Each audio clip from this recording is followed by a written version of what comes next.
She pulled back the curtains as a meteorite plummeted toward the earth.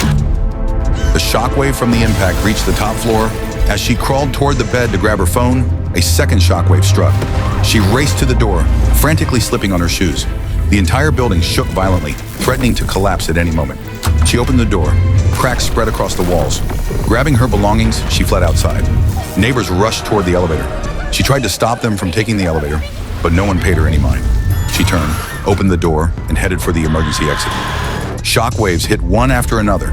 Without time to think, she opened the door into the emergency passage and fled toward the first floor, but stumbled and fell unexpectedly. As she scrambled to her feet, the panicked crowd had already pushed her into a corner, blocking her path forward.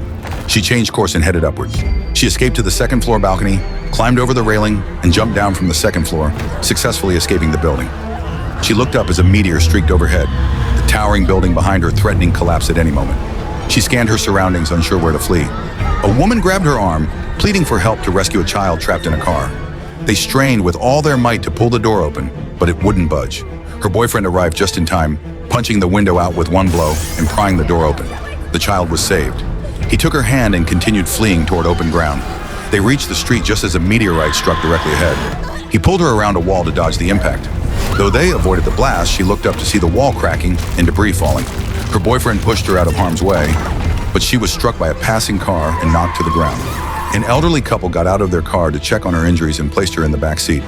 She opened her eyes, sat up, and saw meteors still falling relentlessly. The road ahead was impassable, and the driver couldn't back up either. They had no choice but to abandon the car and flee.